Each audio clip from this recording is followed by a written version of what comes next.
자, 국어 교과서 262쪽을 공부해 보도록 하겠습니다. 오늘 공부할 내용은 안내문 읽기입니다. 자, 여러분 교과서 보면서 선생님이랑 같이 공부해 봐요. 지진 발생 시 장소별 행동 요령에 대한 안내입니다. 자, 먼저 집안에 있을 경우 어떻게 하라고 하나요? 탁자 아래로 들어가 몸을 보호합니다. 할 수 있으면 전기와 가스를 차단하고 문을 열어 출구를 확보한 뒤에 밖으로 나갑니다. 집 밖에 있을 경우는 물건이 떨어질 것에 대비해 가방이나 손으로 머리를 보호하며 건물과 거리를 두고 운동장이나 공원같이 넓은 공간으로 대피합니다. 건물과 거리를 두는 이유는 건물이 무너질 때 사람이 같이 빨려 들어갈 수 있기 때문에 건물과 거리를 두고 넓은 공간으로 대피해야 한다고 합니다.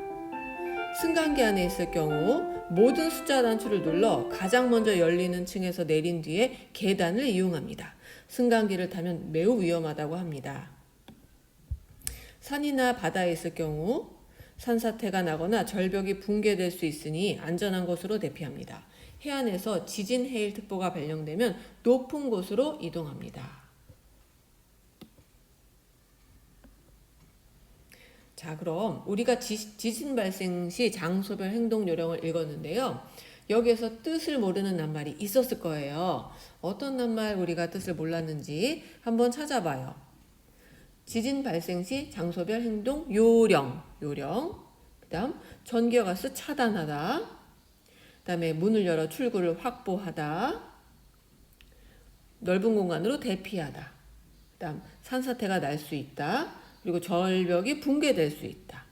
그 다음 해안에서 지진 해일 특보가 발령되면 높은 곳으로 간다. 자, 특보 발령되다. 자, 모르는 낱말 한 4가지 이상 찾아보도록 해요. 무엇을 찾아볼까요? 확보하다, 해일, 특보, 붕괴되다 이렇게 한번 찾아볼까요? 여러분도 여러분이 모르는 낱말 찾아서 교과서 263쪽 1번에 적어보면 됩니다. 교과서 263쪽에 여러분이 모르는 낱말 적고요. 그리고 그 낱말의 뜻을 짐작해서 여기 써보도록 하겠습니다. 선생님과 같이 해봐요. 먼저 확보하다. 어떻게 짐작하나요? 미리 마련해 둔다 라는 뜻인 것 같아요. 미리 마련해 두다. 자, 그 다음 해일의 짐작한 뜻은 해안에서 지진 해일 특보가 발령된다 라고 하는 거 보니까 아주 큰 파도가 몰려오는 것이 아닐까 생각되고요. 그 다음 특보, 특별한 기사, 특별한 보도, 특별한 뉴스 이런 뜻이 아닐까 생각되고, 그 다음 붕괴되다. 절벽이 붕괴될 수 있다고 하니까 절벽이 무너지다. 무너지다 라는 뜻인 것 같습니다. 자, 우리가 낱말의 뜻을 짐작해 보았고요. 자, 이번에는 국어사전에서 그 뜻을 찾아 써보도록 하겠습니다. 자, 여러분이 모르는 낱말 4개 적고 국어사전에서 직접 찾아서 적어보세요. 자, 선생님도 예시를 하나 보여드릴게요. 여기에는 요령 확보하다, 특보 발령되다를 국어사전에서 찾았네요. 자, 요령이란 일을 하는데 꼭 필요한 묘한 이치. 확보하다는 확실히 보증하거나 가지고 있다. 특보는 특별히 보도함 또는 그런 보도. 발령되다는 긴급한 상황에 대한 경보가 발표되다라는 것을 발령되다라고 한다고 합니다. 자, 요령은 일을 하는데 꼭 필요한 이치니까 요령을 알아야 무슨 일을 할 수 있겠죠. 요리를 하는데도 요령이 필요하고 또 공부를 하는데도 무언가를 만드는데도 요령이 필요하고요. 그리고 확실히 보증하거나 가지고 있다. 자, 내가 너의 약속을 확보했어. 내가 물건을 확보했다. 그래서 확실하게 내가 가지고 있다라는 뜻이고요. 특보, 특별한 보도, 발령되다. 긴급한 상황에 대한 경보가 자, 국민 여러분 뭐뭐합니다 이런 식으로 발표되는 것을 발령되다라고 합니다. 지진 발생 시 장소별 행동 요령을 읽었는데요.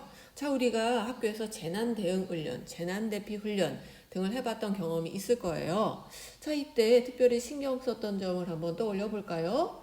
자, 우리가 어떤 글을 읽거나 안내문을 읽을 때 모르는 단어나 낱말을 짐작하기도 하고 또 우리의 이미 있던 경험을 떠올리며 더 잘 이해하도록 우리가 하거든요. 자, 그럼 경험 생각해 볼까요? 머리를 보호하려고 가방으로 머리를 가렸어요. 네, 지진과 같은 재난이 발생됐을 때 벽에 걸려있는 액자나 선풍기 이런 것 등이 막 떨어질 수 있어요. 그래서 우리 머리를 보호하기 위해서 가방 같은 것으로 우리 머리를 가리죠. 질서를 지키려고 줄을 맞추어 걸었어요. 맞아요. 이럴 때 너무 놀라고 무섭다고 우르르 뛰어나오면 오히려 사람이 사람 발에 걸려 넘어지면서 그래서 제대로 대피하지도 못한 채 인명사고가 나기도 해요. 그래서 이렇게 긴박한 때일수록 질서를 지켜야 돼요. 건물 밖으로 나가서 운동장으로 갔어요. 네, 건물 안에 있다가 건물이 무너지면 정말 큰일 나겠죠? 그래서 특별히 지진이 발생됐을 때는 이렇게 넓은 공간, 그냥 하늘이 보이는 넓은 운동장과 들판 같은 곳으로 나가야 안전해요. 자, 264쪽 아래를 보세요. 안내문을 읽고 지진이 났을 때 승강기를 타면 위험한 까닭을 짐작해 보려고 해요. 승강기 타는 것이 굉장히 위험하다고 하죠? 도대체 왜 위험할까요? 여러분 한번 생각해 보세요.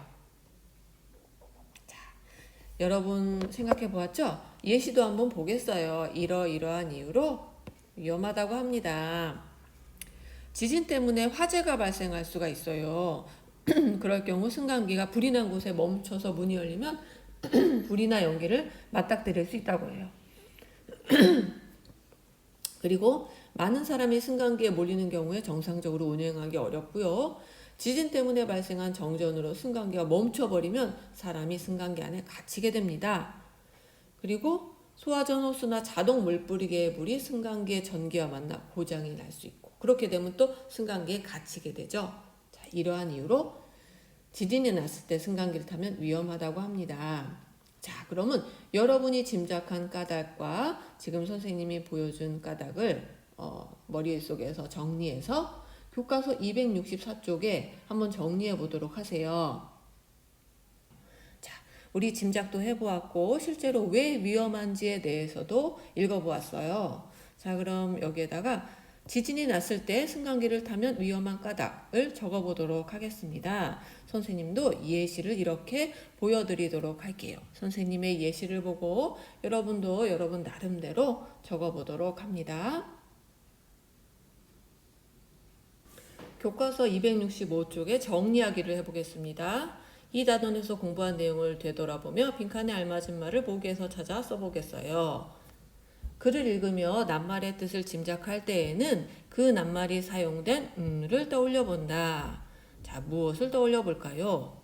예를 떠올려 본다. 맞네요. 멋있는 을 떠올려 본다. 말이 안 되고 비슷한 을 떠올려 본다. 그 낱말이 사용된 소리를 떠올려 본다. 아니네요. 야, 맞아요. 예를 떠올려 본다. 자, 그 다음 낱말의 뜻을 짐작할 때는 짐작한 뜻과 뜻이 뭐뭐한 낱말을 넣어본다. 뜻이 비슷한 낱말을 넣어본다. 그래서 말이 되면 이 낱말의 뜻은 이런 뜻이구나 라고 우리가 짐작할 수 있습니다.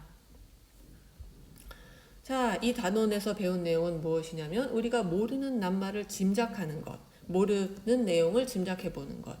이 활동이 이번 단원에서 배운 내용인데요. 생활 속에서 어떻게 실천하고 적용할 수 있을까요? 이야기책에서 뜻을 모르는 낱말이 나올 때 이 방법을 우리가 사용할 수 있고요. 공공장소에 있는 안내문 읽을 때 모르는 낱말, 내용 짐작해 볼 수 있고요. 또 하나, 또 뉴스를 볼 때 생략된 내용 짐작할 수 있겠어요. 뉴스든 아니면 인터넷 기사든 공공장소에 있는 안내문이든 여러분이 동화책 읽을 때든 자, 모르는 낱말이나 생략된 내용은 언제든지 있을 수 있거든요.